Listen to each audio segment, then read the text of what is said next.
ఎగతాళిగా మాట్లాడుకో. ఆ రఘురామయ్య గారింటికి మన కూతురు కోడలుగా పంపడానికి ఇక్కడ నేను ఎన్ని తంటాలు పడుతున్నానో నీకేం తెలుసు? నా గర్భశత్రు ఇంటికి నా కూతుని కోడలుగా పంపిస్తావా? మన జీవితానికి విలన్ అనుకున్న వాడింటికి నాగుపావుని వదిలావనుకో, ఊహించుకో.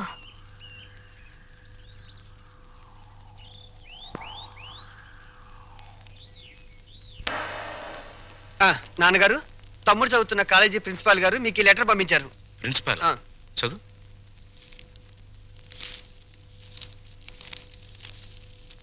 గౌరవనీయులైన రఘురామయ్య గారికి నమస్కారములు. మీ అబ్బాయి రవి గురించి ఒక ముఖ్యమైన విషయం మాట్లాడాలి. బయలుదేరి వస్తే ఒక ఆత్మహత్యను నివారించిన వారు అవుతారు. ఇట్లు భవదీయుడు Bhavani Prasad, principal, MRC college. మీ అబ్బాయి రవి ప్రవర్తన ఏం బాగోట్లేదు. అయితే వాడు మా రవి అయి ఉండడు. తమ పిల్లల గురించి పెత్తండ్రి అలాగే అనుకుంటాడండి. కానీ మీ వాడు సామాన్యుడు కాదు. కొత్తగా చేరిన స్టూడెంట్స్ని ర్యాగింగ్ చేయటం, ఆడపిల్లల్ని అల్లరి చేయటం, లెక్చరర్స్ని ఏడిపించడం. మా ప్రిన్సిపాల్ గారిని కూడా ఏడిపిస్తున్నాడండి. ఎస్, మీరు మా వాడి మీద వేస్తున్న అభాండాలను నమ్మలేకపోతున్నామండి. వాట్? నావి అభాండాలా? What do you mean by that? అది కాదండి. రంగా నువ్వు ఊరుకో. సార్ మా వాడు. నో నో నో నో, మీరు వెళ్ళి కాసేపు ఆ పక్కన వెయిట్ చేయండి. నేను మీ వాడిని పిలిచి విచారిస్తాను. అతనేమిటో అతని ప్రవర్తన ఏమిటో మీకే తెలుస్తుంది. ప్యూన్, నీవన్నీ ఒట్టి గ్యాస్ కవర్లే. రవి గారు, మిమ్మల్ని ప్రిన్సిపాల్ గారు పిలుస్తున్నారు. ఏంటి పిలిచారట? What is the matter? మొన్న కాలేజీలో కొత్తగా చేరిన సుబ్బారావు అనే కుర్రాడిని ర్యాగింగ్ చేశాం. ఫలితంగా అతని కాలు విరిగిపోయింది. దానికి నీ సమాధానం ఏంటి? పుత్తూరు వెళ్ళి కట్టించుకోమనండి. కొత్తగా కాలేజీకి వచ్చిన వాళ్ళని ర్యాగింగ్ చేయటం పాత రోజుల నుంచి వస్తున్న ఆచారం. దానికి ఇప్పుడు విచారణ ఏంటండి నా బొంద? ఆ కుర్రాడి సంగతి అలా ఉంచు. రాణి అనే అమ్మాయితో నువ్వు తిరగటం అందరికీ తెలుసు. ఆ అమ్మాయి జీవితాన్ని నువ్వు నాశనం చేశావు. ఆ పెళ్లి ఇప్పుడు గర్భవతి. నాకు తెలియకుండా మీకెలా తెలుసు సార్? మీ దగ్గరకు వచ్చి చెప్పుకుందా? Shut up. లేకపోతే ఏంటి సార్? నాలాంటి గ్లామరస్ అబ్బాయికి 10 మంది గర్ల్ ఫ్రెండ్స్ ఉండటం చాలా సహజం. మీరంటున్నట్టు ఆ అమ్మాయిని నేను అనుభవిస్తే ఆ అమ్మాయి కూడా నా వల్ల అనుభూతిని పొందింది. ఇది తప్పు అని మీరనుకుంటే ఆడవాళ్ళందరినీ పువ్వుల్లో పెట్టి పూజించుకోండి. కానీ నేను చేసేది ఇంతే. అమ్మాయి రాణి, రాణి, ఇతను చెప్పిందంతా విన్నావు కదా? నువ్వేమైనా చెప్పదలుచుకుంటే నిర్భయంగా చెప్పు. సార్, ఏ పరువు గల ఆడపిల్లైనా కావాలని కాలు జారదు. ప్రేమించిన వాడు తనే సర్వస్వాన్ని నమ్మించినప్పుడు విచక్షణ పోవచ్చు. నన్నంత నమ్మించి దుర్మార్గానికి హద్దులు ఉండవని నిరూపించాడు ఈ మహానుభావుడు. ఊరుకోమ్మా, ఊరుకో. ఆ అమ్మాయి అభిప్రాయం నీ అభిప్రాయం తెలుసుకున్నాను. ఇంకా మీ అమ్మా నాన్నల అభిప్రాయం తెలుసుకోవాలనుకుంటే మా ఇంటికి వెళ్ళండి. వాళ్ళు మన క్యారెక్టర్ కి యూ సర్టిఫికెట్ ఇస్తారు. అక్కర్లేదు. రఘురామయ్య గారు దయచేయండి. విన్నారా మీ అబ్బాయి మాటలు? అమ్మా, నువ్వు అమ్మాయి పక్కన నిలబడు. చెల్లి నువ్వు కూడా. రే, ఇప్పటి వరకు నువ్వు ఆడదాని గురించి మాట్లాడిన మాటలు తిరిగి ఒక్కసారి మాట్లాడు. అమ్మా చెల్లి కూడా ఆడవలేరా? మాట్లాడు. అమ్మా చెల్లి దానిలా ప్రవర్తించే మనుషులు కాదు. అవునవును, అటువంటి పవిత్రమైన ఇంట్లో దుర్వాసన కొట్టే మాటలతోనూ చేతలతోనూ నువ్వు ఒక్కడివే పుట్టుకొచ్చావు. ఆ అమ్మాయిని ఏం చేద్దాం అనుకుంటున్నావు? అది కాదు నాన్న, నేను అమ్మాయిని అనుభవించిన మాట నిజం. కానీ బ్రోతలుగా భావించి అనుభవించాను. నిజంగా ప్రేమించుంటే ఆ అమ్మాయి తల్లి ఎవరు, తండ్రి ఎవరు, సంప్రదాయం ఏంటి అని తెలుసుకున్నాను కదా. అయినా ఆఫ్టర్ దాని గురించి ఆలోచిస్తారేంటి నాన్న? ఆ అమ్మాయిని పెళ్లి చేసుకుంటావా లేదా? అది కాదన్నయ్య. నోరు మీరే దుర్మార్గుడా. ఆ పిల్లకి అన్యాయం చేయకన్నయ్యా. ఈ పెళ్లి జరగకపోతే అందరం కలిసి నీ అంతు చూస్తాం. నీతో పాటు మేము చేస్తాం. చెప్పరా? చెప్పు చెప్పు చెప్పు.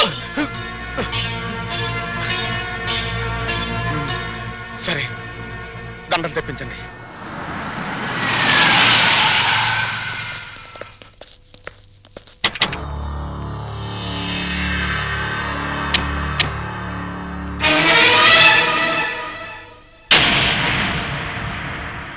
బావా,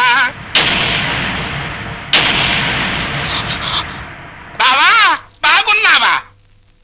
ఇంకా బాగోలే. ఆ పిల్లరా నీ కొత్త కోళ్ళం? ఆ పిల్ల ఎవరో కనుక్కో చూద్దాం. నీ వేలు విడవని మేనగోళ్ళం అంటే నీ సొంత చెల్లెలు సవితికి కూతురు. ఈ నా కీపే నీ కొత్త కోడలకి జన్మభూమి. నీకు గుర్తుందా? అప్పుడప్పుడప్పుడప్పుడప్పుడు నా ముఖం మీద నా కొడుకు చేత నువ్వే ఇచ్చావు. ఇప్పుడు నీకు గుర్తొచ్చి ఉంటుందిలే. ఆ ఉమ్ము అప్పుడే తుడుచుకుంటే పోయింది. కానీ ఇప్పుడు నీ మొహం మీద పడబోయి ఉమ్ము లైఫ్ బాయ్ సబ్బుతో తోముకున్నా లైఫ్ లాంగ్ సరిగిపోకుండా పర్మనెంట్ గా ఫిక్స్ అయిపోద్ది. రేయ్! అరవబకరా నా కొడక. బైక్ లేకుండానే మీ ఫ్యామిలీ అఫేర్ అంతా ఊరంతా తెలిసిపోద్ది. చూడు, ఇయాల నుంచి నా కూతురు జెండా మీ ఇంటి మీద ఎగురుతా ఉంటదన్నమాట. ఎప్పుడు ఎగరటం మానేస్తాం అప్పుడు జెండా ఎత్తేస్తాం. ఈ గవర్నమెంట్ కూలిపోద్ది.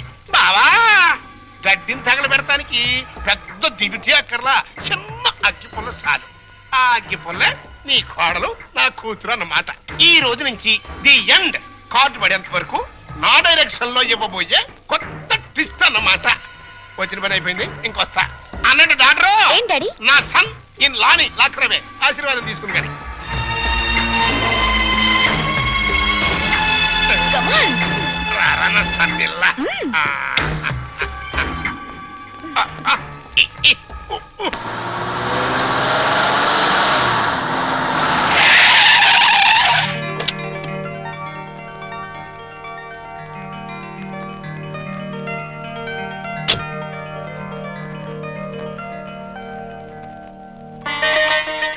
మరి నా ఆడపడుచు లాంఛనమో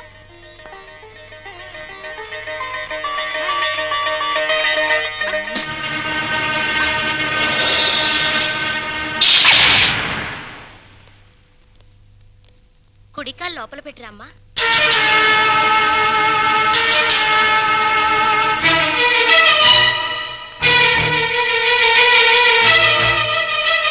కాదు, కుడికాలు.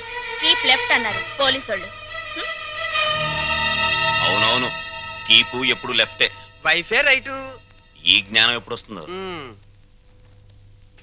అత్తా మామలకు నమస్కరించమ్మా.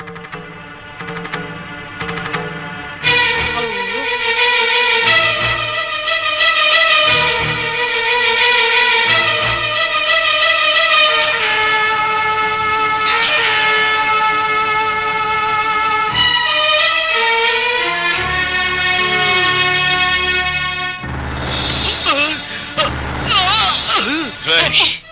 నీకు ఈ ఇంట్లో ఎవరు అన్యాయం చేశారని మా అందరికి ఇంత ద్రోహం చేశావురా? రాణి ఎవరో ముందు నాకు తెలీదు.